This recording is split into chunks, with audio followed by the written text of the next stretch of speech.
I informed my wife Emily that my seminar ended a day earlier than planned, but I couldn't change my flight, so I'd be back on Tuesday night. She was supposed to pick me up at the airport around 6 o'clock. She expressed some frustration about me being away for another night, but said she would be delighted to see me. After thinking about it for an hour, I realized I had been away from home a lot and should prioritize my wife, with whom I've lived for 17 years. I decided to go to the airport and make an effort to change something. I almost gave up, but then noticed there was a flight to an airport near our hometown. The airport I usually use is about an hour north of our place, but the other airport was almost 2 hours to the south, and I had never used it before. I checked and found there was a flight leaving for that airport in half an hour, so I went to the counter to purchase a ticket. I was surprised at how easy it was. An hour later, I was in the air, and 3 hours later, I landed. I rented a car and expected to be home around midnight. Emily had to find a way to express her joy at my early return. I mentally listed some assumptions and smiled to myself. I decided not to call her and wanted to make my return a complete surprise. It was just before midnight when I arrived home. The house was dark and Emily's car was gone. I found it peculiar as I brought my bag inside and unpacked, wondering where she could be at this hour, but deciding not to jump to conclusions. I called her cell phone and she answered on the third ring. I greeted her and pretended to check on her well-being. She informed me that it was well past midnight and she had been asleep. She assured me that she would be at the airport the next morning at 6 to pick me up. I was puzzled and curious about her being asleep but not at home. I inquired about her whereabouts, mentioning that I had tried calling our home phone but got the answering machine instead. She explained that she was in bed and that our phone didn't work, mentioning a repairman scheduled for the next day. My head was spinning as I wondered whether she was in bed upstairs. I'd been unpacking in the same room and hadn't seen her. It seemed unlikely that she was blatantly lying to me, but I couldn't help but wonder why. I then informed her that I wouldn't be on the 6 o'clock flight and that I'd be staying a few more days. I promised to call her when I had the exact time and day for my return. She expressed her longing for me and asked me to come home as soon as I could. I assured her that I couldn't wait to see her and said my goodbyes. As I finished the call, I couldn't help but notice a hint of laughter in her voice. I dialed my home phone number and it rang. Normally, I would contemplate answering the phone and having a witty conversation with myself, but I didn't have the heart to do it. I went up to our room and searched under the bed and in other hiding spots. I thought to myself, ladies and gentlemen, Elvis has left the building. I'm in sales, not rocket science. But my instincts were sharp and I sensed something suspicious. How foolish had I been? Quite foolish. That was my honest assessment. The next morning, I got up early and moved the rental car to the other side of the street. Once 7 in the morning, I saw Emily's car pull up to the house with a man driving. I hid in the junk closet in the foyer with the door slightly ajar. Emily unlocked the door, and they entered. She informed him that she needed to change and get ready for work. She mentioned getting clothes for the next day to avoid returning in the morning and said she'd be back in 10 minutes. He chuckled and replied that he'd help. But then he'd have to make love to her again. Emily playfully warned him that she'd have to fire him for being late and mentioned that he seemed to enjoy the fact that she worked under him. She also commented on how his wife considered her the perfect secretary. I couldn't help but wonder what she would say to his wife, considering she found him obnoxious and arrogant. He had only been with the company for a couple of weeks, as far as I could remember. He laughed and mentioned that he had already told his wife about Emily, noting that she was the same age as his wife's mother and much lighter in weight.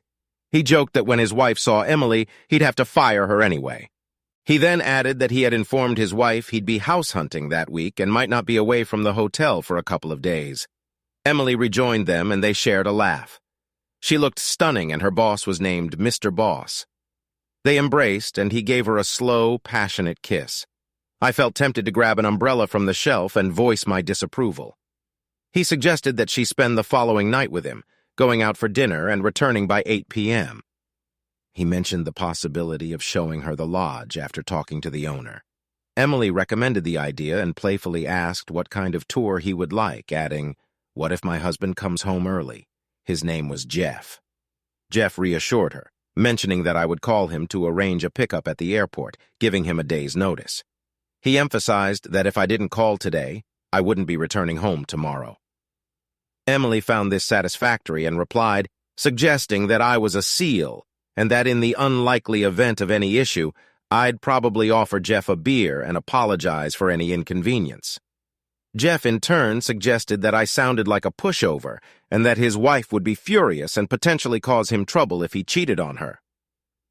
Emily chimed in, saying that fear kept most men in line, though he didn't seem too afraid of his wife most of the time. Jeff responded by explaining that he'd be in deep trouble if he cheated and would be lucky to save his life. He added that his wife was in Houston, which made him feel relatively safe. That's when I stopped listening as they left the room. My face turned red, and I felt my blood pressure rise. Not only had my wife been unfaithful, but she also appeared to dislike me. I sat down to contemplate the situation, and a plan slowly began to take shape. I recalled that Emily had mentioned her new boss was being transferred from the company headquarters in Houston. I needed to find out his name, so I made a few phone calls. A few discreet questions to the female receptionist at Emily's workplace quickly provided me with all the information I needed. His name was Jeffrey Ross, and he had a wife and 2 teenage children. She would stay in Texas until the kids finished their school year, and then they would join Jeffrey in Springfield. He would search for a house every night after work. I searched for the last name Ross in Houston on the internet directory and found 3 Jeff Rosses in Houston. With my first call, I hit the jackpot. I inquired if she was Mrs. Jeffrey Ross, and she affirmed, asking how she could assist me. I asked if her husband worked for the Halifax company, and she confirmed that he did. I fabricated my identity, claiming to be Don Watson from Halifax, and mentioned planning a small party for her husband Jeff and her. I explained that they would receive round-trip tickets to Springfield as a surprise for Jeff. She responded positively and inquired about the date of the event. I refrained from giving a direct answer, and instead conveyed that the event would take place the following night. I provided flight details and explained that the company would reimburse Jeff for the expenses. I emphasized the need for secrecy, and she promised not to divulge the information to anyone. Next, I started calling Emily's friends and family to invite them to her surprise party. I informed them that Emily had received a promotion from her boss, which warranted celebration. Everyone was pleased with the explanation and the need to keep it a secret from Emily. I asked them to arrive at our house by 7 p.m. to ensure Emily's presence. To ensure a smooth party, I contacted a local restaurant and ordered food and drinks, specifying that it should be set up on the veranda next to the living room by our pool. This was a special touch, as Emily had always wanted a party on that veranda. I left instructions for the caterers and explained that the house might be empty when they arrived, but they could set everything up on the outdoor veranda by going around the house. The next day, I arrived at the airport half an hour early. As passengers were heading to the baggage area, I approached a couple of unaccompanied women and inquired if they were Mrs. Ross. While talking to one of the women, I heard someone addressing me. She introduced herself as Mrs. Ross and asked if I was there to pick her up. I was almost speechless when I saw her. She looked like a movie star. I introduced myself as Ron and explained that my wife worked for her husband. I decided to think on my feet as she seemed a bit suspicious. I humorously mentioned that I was often told I had married an older and larger woman, but reassured her that it was just because my wife had more experience and there was more to love. She pondered this for a moment and then smiled, and I felt relieved. She collected her luggage and headed to the parking lot. When we arrived at my house at 630, I explained to Mrs. Ross that it was an outdoor party in honor of her husband, and also a celebration for my wife's birthday. As the guests began to arrive, the caterer completed the setup and I was genuinely impressed. It looked like a top-notch party, and I hadn't realized it could be organized so seamlessly. By 730, everyone I had invited was in place. I asked them to park behind the church a half-block away so our driveway would be clear. I explained to everyone that I would hide in the living room, and when the guests of honor pulled up to the house, I would turn off the patio lights. This would be a signal for them to be very quiet. We had sliding glass doors leading to the veranda, and there were vertical blinds that could be adjusted using cords. One cord opened the blinds horizontally, while another separated them. We also had heavy curtains that we used during cold weather. These curtains were large enough for me to hide behind as I reached for the cords of the vertical blinds and the light switch on the veranda. A few minutes before 8, I noticed Emily's car pulling up in front of the house. I turned off the lights on the deck and concealed myself behind the curtains to create a quiet ambiance. The door opened, and I could hear Emily and Jeff laughing. I thought to myself that it was reassuring to know they were enjoying themselves.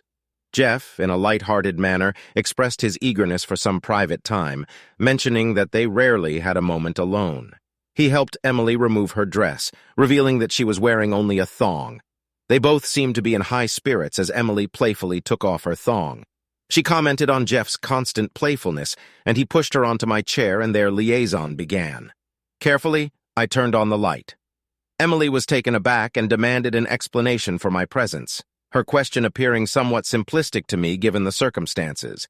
I calmly reminded her that this was my house, emphasizing that my name was on the deed. She expressed surprise at my early return, and I casually acknowledged it. Jeff muttered something about needing to leave and having matters to attend to. I offered him a drink, which seemed to surprise both him and Emily. I could tell Jeff was contemplating Emily's earlier assumption that I would offer him a beer if I caught them together. I couldn't help but smile as I observed his thought process. Before Jeff could respond, his wife abruptly entered the room from the veranda, clutching a large purse and waving it about vigorously. His surprise left him virtually defenseless, and he ended up about 5 feet away from his previous position. Subsequently, Emily's mother and sister joined the scene. Emily, still undressed, received a scolding from her mother, who instructed her to get dressed, and jokingly suggested she consider a career in adult entertainment after the recent performance. Emily was too shocked to respond, and when I turned on the porch light, she realized that 20 other people were looking at her. I went outside, grabbed some potato salad and wings, and fetched a can of beer from the fridge. I returned to my seat and observed Jeff's struggle to sit down, as well as Emily's attempts to regain her composure. The entire situation was undoubtedly frustrating, and I couldn't help but think that I wasn't the one responsible for this mess. Emily and Jeff had placed themselves and their loved ones in this uncomfortable situation. Ultimately, it was better for everyone to know the truth and move forward. As time passed, the situation settled down. Emily's cousin took Mrs. Ross to the motel, while another cousin assisted Jeff to the car and provided him with a ride to the motel. Emily's mother asked if Emily wanted to go with them, but Emily declined. Her mother expressed understanding of my likely upset and acknowledged that Emily deserved a good scolding, but believed she was already suffering enough. Then they departed. Emily hid in the bathroom, and I heard the shower running. I've never enjoyed beer and wings so much. Sitting alone and reflecting on the events of the evening, I thought to myself that once or twice in life, everything aligns perfectly, and the plan actually works. After finishing my salad and wings, I began cleaning up. Cleaning up after this crowd took quite a bit of time. I had to store the leftovers in the fridge and freezer. It was past midnight when I sat down at the table with the last beer of the evening, finally able to relax. Emily entered the room and took a seat across from me. I asked her if she was happy and if that's what she wanted. I wondered why people started forming such opinions. I questioned whether I had done anything to give them that impression, and even suggested it might have been her doing. She responded by mentioning the incident when I got caught with my boss. She wondered if anyone would think that's what promiscuous women do. Emily expressed her frustration at me for not coming to her if we had any problems instead of inviting the whole neighborhood over. I grinned and asked her if we had a problem. She continued, explaining that she never meant to be rude with me and that she never thought I would find out about my boss. She accused me of intentionally hurting her. I pointed out that hosting a surprise party for my beloved wife at our house couldn't be worse than being unfaithful outside of our marriage. I suggested that not many people would agree with her perspective. Finally, she said what I had been waiting to hear for so long. Emily reasoned that if I had been around more, none of this would have happened. She claimed that I hadn't paid enough attention to her, making her vulnerable to Jeff's advances. I couldn't help but laugh heartily. She was trying to blame me and make me apologize for her own actions. She appeared so foolish to me. As I closed the bedroom door behind me and locked it, a profound satisfaction washed over me. My chains had been broken. I was emotionally liberated and soon to be legally free. I eagerly anticipated my new life. All right, that was a fun story. Now let's move on to another exciting one. Stay tuned and let's dive in. You know I should be at work right now. But instead, I'm surprisingly calm, sitting at the kitchen table, enjoying a cup of freshly brewed coffee. I needed this to ease my nerves. I've always found this to be a very soothing routine. I used to do it regularly when our kids were young. I'd wake up about an hour earlier than the rest of the household just to savor the peace and quiet. It was sort of a hobby of mine. I'm Evan Johnson to be precise. I've been happily married for 25 years. Well, I was happily married until a couple of hours ago. We have 4 children, and the last one moved out last year. My wife seemed to be struggling with what she called empty nest syndrome, I think. So I encouraged her to find a hobby. I think she found one an hour ago. I didn't know his name. She just kept calling him Stallion and urging him on with phrases like, "Do it, Stallion! Come on, baby, I know you can do it!" It was odd that the aroma of my favorite coffee filling the house didn't interrupt their activities. Luckily, when I brewed coffee, my wife Audrey would rush downstairs even before it was ready. However, Audrey seemed quite preoccupied, which might explain why she hadn't noticed the coffee aroma yet. There were more words exchanged between them. She asked him to tell her how much better he was than her spineless husband, and he replied, "Oh my God, you're so much better." I considered engaging the safety on my weapon, deciding it was a cautious move just in case. After all, her boyfriend was a cop. How did I know that? Because when I arrived home early, his uniform and gear belt were scattered across my living room floor, along with all of my wife's clothes. Amidst their passionate exchange, their words were clear. "That's it, baby. Do it for me. Harder." I've never felt anything like this until you came along, and thank God you did. The constant creaking of the bed and rhythmic thumping of the headboard against the wall made it difficult for me to focus on my task at hand. I couldn't be certain how much time I had, but judging by the duration of their activities and what used to be my bedroom, a place I had no intention of entering again, it seemed I had ample time. It was evident to me that this was not their first encounter, as I overheard my wife expressing a desire for increased frequency. "Damn it, baby. We need to find a way to meet 2 or 3 times a week instead of just occasionally." This sentiment came from my beloved wife, or at least I believe that's what she said. How did I end up in the middle of this nightmare? It was really foolish. I went to work and forgot my briefcase. No, I actually left it in the garage because I placed it there to rescue the cat from under the hood of my car and forgot about the briefcase. Tabby was our second cat. One cold winter morning many years ago, I forgot to tap on the hood before starting the car. And that was the end of Clarence, our first cat. There's nothing like the sound a cat makes when it gets caught in a fan belt spinning at about 1,000 revolutions per minute, not to mention all that fur flying around. Clarence wasn't clever enough, and apparently neither was I. You're never going to let that weakling you call your husband touch you again. No, he'll never touch me again, I swear. My briefcase wasn't that important, so I was just going to leave it behind. But I had to visit a client who drove me straight to my house. Tack. Anyway, I turned onto my street and immediately saw a black and white police car parked out front.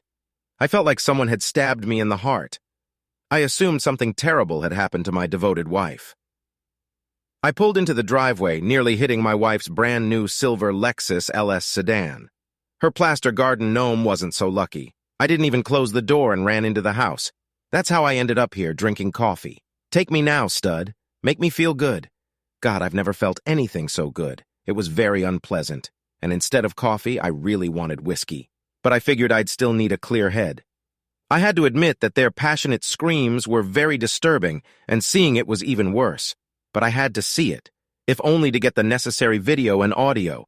Honestly, seeing them tumbling around in my bed wasn't the most disturbing part. The most unpleasant part was the verbal humiliation my wife heaped upon me. God, you're so much better than Evan. Give it to me, baby. All of it. Apparently this really spurred her lover on because the whole house started shaking along with the bed and his swearing and grunting went up a few decibels. Let me tell you, it is a shock when your wife sleeps with her lover in your marital bed. And yes, they did it on my side. My wife was breathlessly riding him a cowboy style and telling her lover how much it turned her on. That's when I ran to the bathroom, bent over the toilet, and threw up my breakfast. I was surprised they didn't hear or smell it either. I guess they were deeply focused on their activities. A part of me found it hard to believe even after witnessing and hearing enough to convince a jury about what was happening. But my wife was 50 years old, and the guy she was sleeping with couldn't have been more than 30. He was in excellent shape, and my wife wasn't much of a match for him. I might not be a macho man, but come on. Why go for someone else's wife who's in shape? It just doesn't make sense. It seemed to drag on forever, but after about 90 minutes, it suddenly got very quiet. I guess they must have taken a break. Then I heard my wife asking, "What's that smell?" Her boyfriend didn't respond. I just heard her exclaim, "Oh my God." There was a lot of commotion, opening and closing closet doors, dresser drawers, and laundry baskets. I assumed they were cleaning up any evidence of their affair. I made a mental note to get tested for venereal diseases. They saw me at the same time, and Audrey gasped because, well, there I was, and her lover did the same. He glanced at his uniform and seemed dejected. "It's not there, stud." "What?" "Your service arm. Your boss took it with him when he left, thoughtful guy."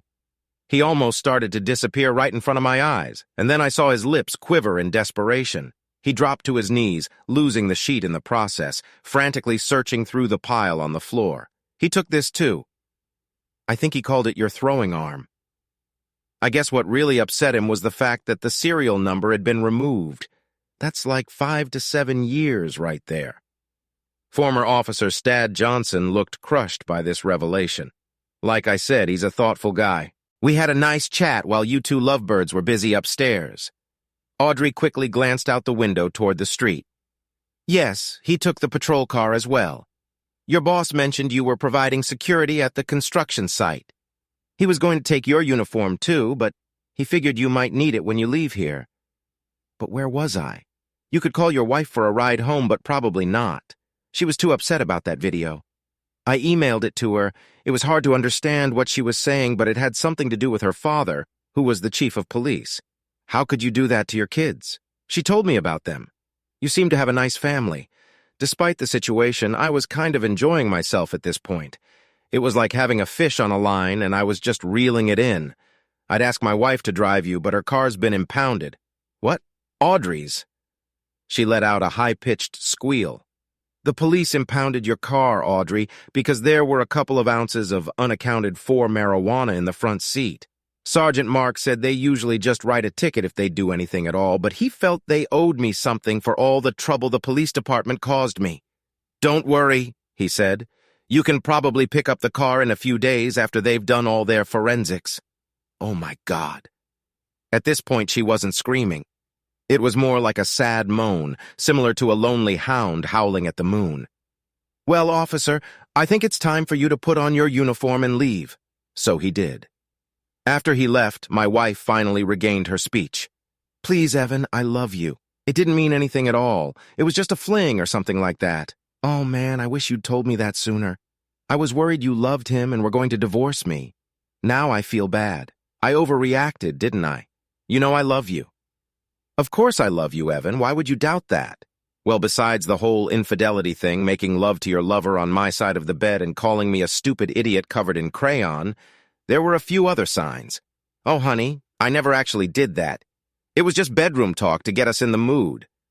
Wait, you said you overreacted. Evan, what did you do? She looked annoyed. Evan, what did you do?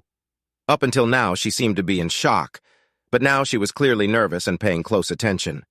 Well, I'm sorry, but just when I thought you didn't love me anymore, I sent the video to our kids. I just wanted them to see who their new daddy would be. You might have to wait a little while before you call them. They seemed upset for some reason. I thought they'd be happy for you. Well, that's what I did. Oh my God, you didn't. I just nodded. I forgot to mention one more thing, but you probably already know that your lover's wife works for the same company as you. I think she mentioned that she works as an executive assistant to the CEO. Don't worry, I told her not to fire you because you'll still need your job, even if you get transferred to Little Rock. When I talked to my attorney, she said that since you make more money than I do, you'll be paying me child support for a few years. She thinks it will be around $3,000 a month. I know most cheating husbands refuse to accept this, the macho type, but that won't be me. I plan to take some time off from work and go on a long fishing vacation to cope with my pain. just like the song goes, deep-sea señorita fishing in the Gulf of Mexico. I'm not exactly sure why the lawyer requested a picture of you. She mentioned something about giving it to your father, but perhaps it was to have it on hand in case any officers wanted to engage in bad things, or maybe it was to see if anyone else was interested in dating you. Nonetheless, I provided her with a photo. I also shared a copy of the video with your mom and dad and all your colleagues. Why were you so harsh, Evan? Well, honey, I wasn't trying to be harsh. I just wanted everyone to know who your new partner is. Your friends on Facebook appeared to be happy for you. At this point, Audrey had almost shut down. She sat on the floor, wrapped in her sheets, crying, shaking her head and murmuring, "This can't be happening to me. All right, dear, it's time to get dressed and prepare your bag. Your parents should arrive soon to pick you up. Pick me up? Well, of course, you'll need a place to stay. The house will have to be sold as part of the divorce," I told her later. Divorce? You seem to have some questions, dear. That surprises me. What did you expect would happen when I found out? Well, you didn't anticipate getting caught. Should we keep having this pointless conversation? For a few minutes it was quiet upstairs. She didn't utter a word aside from the occasional wheeze and sob. Why is it that cheaters always cry when they get caught? It's a terrible thing.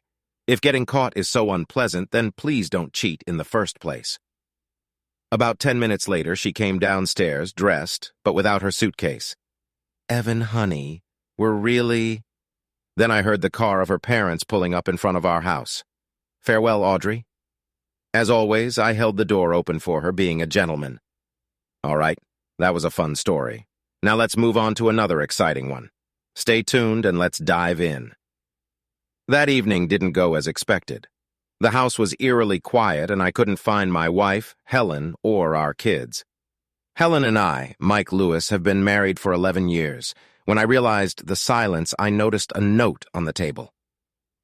Mike, I'm sorry I can't tell you this in person, but I'm too much of a coward to face you. I met someone else and fell in love. The kids are with me and safe. The divorce papers are in the envelope under this note.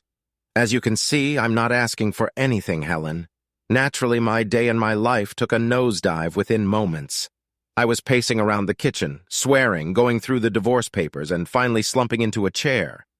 Helen was leaving me the house and all our money, taking only clothes for herself and the kids, along with their toys. The most infuriating part was the last demand. Helen wanted me to sign adoption papers for my kids, allowing her new partner to adopt them. It felt like a done deal. At least I now knew who she left me for, Henry Carslake. I decided to call my soon-to-be ex-wife. I greeted her with a curt, "Hey, Helen," she replied with a simple, "Hi, Mike." I proceeded to inquire about her situation, asking, "What's happening?" Helen explained that she had met someone else and fallen in love with him, as she had mentioned in her note. I responded skeptically, expressing my doubts. "Yeah, of course you did. No one just leaves a marriage and sleeps with a guy. I just hope it wasn't in our bed." Helen requested that I refrain from swearing and act civilized. After taking a shower and changing my clothes, I went out to eat since cooking wasn't appealing in my mood. The food was decent, so I decided to head to a bar and have a couple of drinks. After the day I had endured, I felt like I was owed that much. The man Helen left me for was the owner of Carslake Construction Company. I had done some work for his company in the past, but that was about to change. My friend Paul spotted me at the bar and commented on my rare appearance, asking if I had managed to get away from my family for the evening. I replied that it was something like that and explained that I had returned to an empty house with a packet of divorce papers. Paul expressed his surprise upon learning that Helen was divorcing me and commented that he didn't see it coming. I echoed his sentiment, saying that I was equally taken aback by the turn of events. I mentioned that she had moved in with Henry Carslake and Paul was astonished, asking if it was the same Henry of Carslake Construction. I confirmed that it was indeed the same person and shared my suspicion that she was in love with him. Paul inquired about my plans, and I declared that I was going to give her a divorce, since she didn't want anything from me. I explained that there was another form she wanted me to sign, but I had already discarded it. Curious, Paul asked about the nature of that form, and I explained that she wanted me to give the kids to him for adoption, emphasizing that it was not going to happen. Paul shook his head in disgust and made a remark about Carslake, to which I added defiantly that I had been scheduled to start working for him on Monday, but had decided to find another job instead. In the end, I signed the divorce papers, despite Helen's attempts to persuade me otherwise, and she eventually gave up. When the divorce was finalized, Chloe was 10 and Lee was 8. I wanted to get back at Carslake, but I didn't want to land in jail for it. I never showed up for work on Monday, and strangely, no one seemed to press me about it. Part of my revenge on Carslake occurred without my involvement. It stemmed from my conversation with Paul.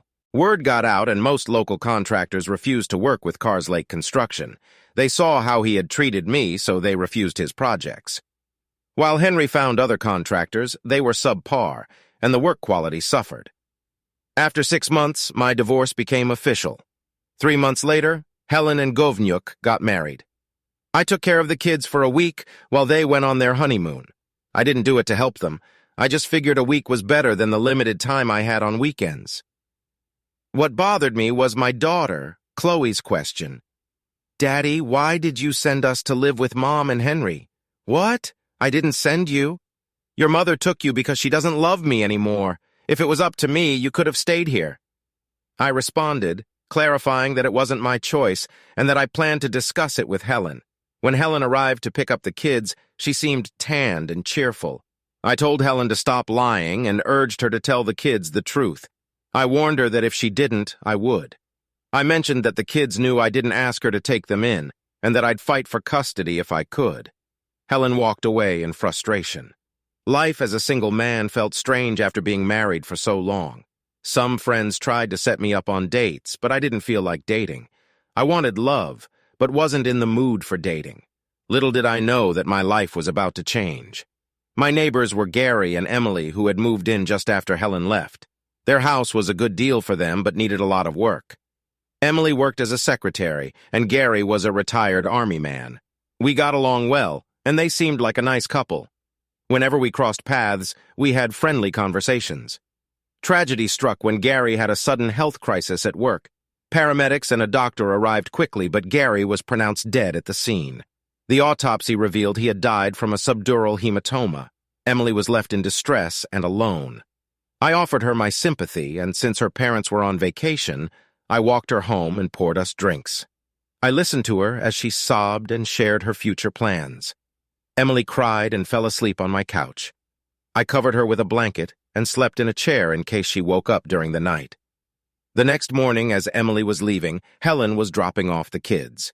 "Good to see you're not wasting any time, Mike. Come on, Helen. The poor woman just lost her husband." Helen glanced at me, then turned to talk to the kids. Later that day, I explained to them why Emily was leaving the house. Chloe seemed sad, and I don't think Lee fully understood.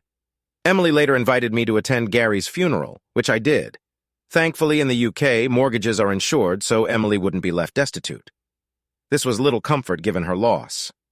Emily's parents returned from Europe and spoke to me. After the funeral, I assured them that I would look out for Emily since, apart from my co-workers, I was her only friend. I offered to help with minor household tasks to keep her place in a livable condition. The next time Helen picked up the kids, she remained in the car, which was fine with me since I had no desire to talk to her. Emily and I spent a fair amount of time together, not as a couple, but as friends supporting each other. About a year later, I heard Lee chatting with Emily in the garden. I called out to him, asking him not to be a pest, but Emily said it was okay as she hung laundry on the clothesline. I suggested to Emily if she would like to have dinner with us that night. Lee wanted Emily to join us, and we all shared a laugh. After dinner, Emily helped me prepare dinner, and it was clear she was skilled in the kitchen. After dinner, she assisted with the cleanup and sat with us for a while before heading home. I thanked Emily for dinner and for accepting the invitation as she left. Chloe asked me with a smile if Emily was my girlfriend. I replied to Chloe that Emily was just a friend and neighbor, though secretly I thought it would be nice if she were my girlfriend. I kept that to myself away from the kids. On a Sunday afternoon, Helen picked up the kids. I knew they would tell her about Emily joining us for dinner, and I was right. The next time Helen came to get the kids, she was particularly interested in Emily. I told Helen that Emily was just a friend and that what I did was none of her business. Helen mentioned that she didn't get everything she wanted. I retorted that she left me for a life of luxury with him and that he could have his own kids if he wanted them. I expressed my strong opposition to him adopting our children, emphasizing how he had taken my wife and ruined our marriage. Helen pouted and walked home, but I smiled, knowing I had upset her. A year later, I hadn't seen Emily for a few weeks, partly because I was very busy. My friend Paul was rewiring a house for a young couple and asked me to make an offer on a complete plumbing rewire. My offer was accepted, and I had a busy few weeks getting everything finished. While working on the house with Paul, he kept me up to date with news about Carr's Lake. He still had to use a lot of non-local professionals since most of the local guys refused to work for him. With the work on the house completed, I finally had some time to relax.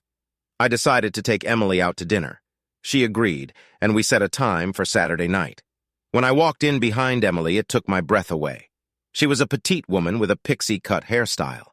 The dress she wore accentuated her slim figure, and for the first time I started to feel attracted to her. Dinner went well, and we spent a lot of time discussing our lives. Later that evening, I walked Emily to her door, and she expressed her gratitude for a wonderful evening. I smiled in response, and before I could reply, she surprised me with a passionate kiss that left me breathless. Afterwards, she suggested that we go out again to see where things might lead and bid me good night, kissing me on the cheek this time. We did go out again, and this time it led to us spending the night together. Despite her small stature, Emily was incredibly passionate, and it was a thoroughly satisfying experience. As Emily and I spent more time together, she eventually sold her house and moved in with me. The kids were pleased with my dating life, and it was clear that they would inform Helen, who wasn't thrilled about it. She didn't want me, but Emily did.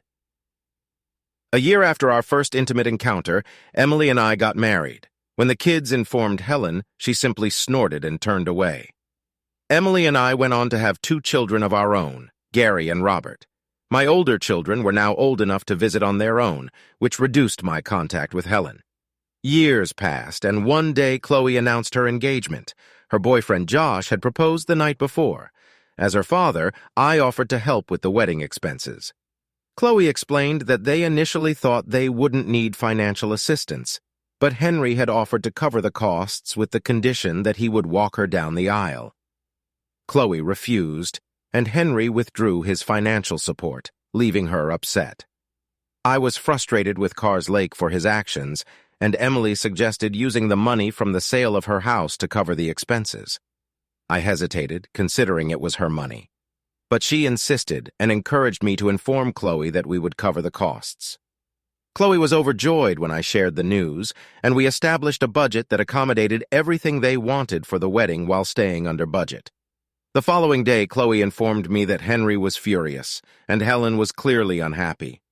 One afternoon, Lee showed up unannounced in our garden, wanting to leave home because he was tired of hearing his mother and Henry argue.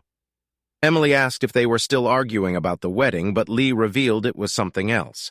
He mentioned overhearing their intimate moments and suggested that Henry wasn't performing well in bed. We shared a laugh about the situation, and I couldn't help but feel a sense of satisfaction that Helen had left me for someone who couldn't fulfill his responsibilities when it mattered. Lee decided to stay the night at our house to avoid any conflicts at home. On Chloe and Josh's wedding day, Helen didn't seem pleased. Chloe told her that she and Henry would sit behind Emily and me during the ceremony. The church service went smoothly. I agreed to have Helen sit at the top table at the reception. Meanwhile, Henry sat with Emily, Robert, Gary, and Lee. After all the speeches, the caterers removed a few tables to make space for dancing. Josh and Chloe led the first dance, and Emily and I joined them, along with Helen and Henry.